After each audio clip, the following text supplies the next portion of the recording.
There's a lot of crazy stuff going on in the news lately, but how's your science news been? What if I told you that quantum wave can now be seen in something that's almost big enough to see? Or that autism might affect boys and girls equally and that we've been measuring it wrong the whole time? Or that wildfires are quietly killing tens of thousands of people each year without ever even touching them? Yeah, science had a week. So let's break down some of the most surprising stories that you probably missed. So, first one, scientists have just shattered a record for the largest object ever observed that behaves like a quantum wave.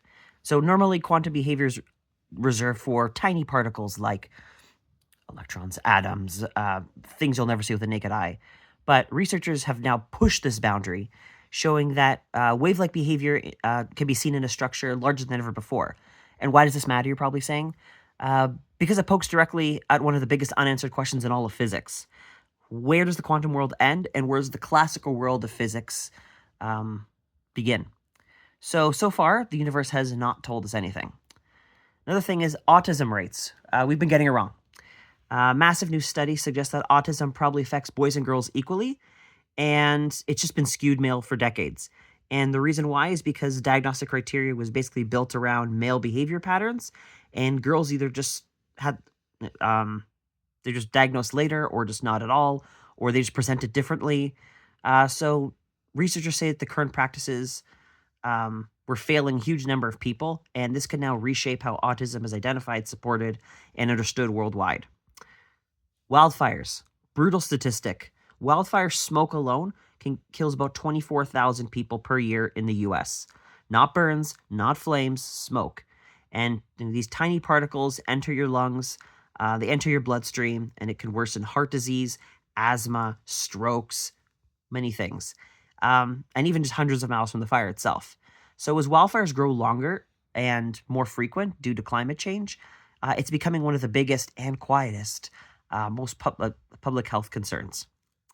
Another thing is most preventable cancers have two main causes: smoking and poor diet and metabolic health. That's it. Genetics matter, but environment and behavior dominate cancer risk at the population level. But the hopeful part is that this can mean huge change is actually possible with prevention policy and early intervention. Another thing is your eyes might actually hold clues to Alzheimer's.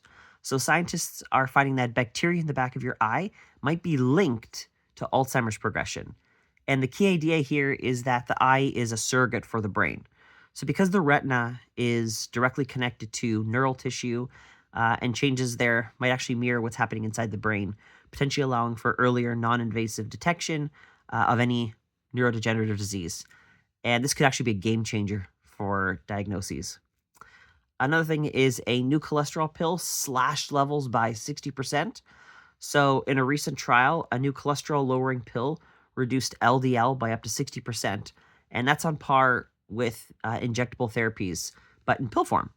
So, researchers called the results compelling, especially for patients who can't tolerate statins or don't get enough benefit from the existing drugs.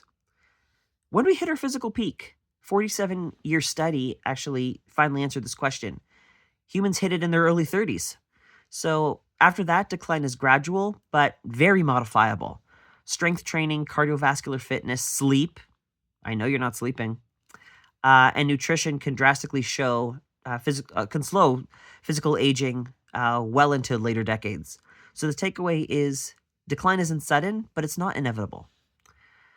Yawning does something weird to your brain. Do you know that? MRI scans showed that yawning activates deep brain networks tied to alertness and temperature regulation. We still don't know why we yawn, but it's clearly not just from boredom. I know you might be yawning right now, though. But yes, I'm sure you yawned right now. Um, what about the river that flowed uphill? Did you hear about this? Geologists may have finally solved a mystery of a river that actually went uphill. The culprit? Slow moving tectonic shifts, erosion, and something scientists jokingly call lithospheric drip. Basically, the land itself moved underneath the river, not the other way around. Laxatives and brain health is another story you may have heard, or may not have heard.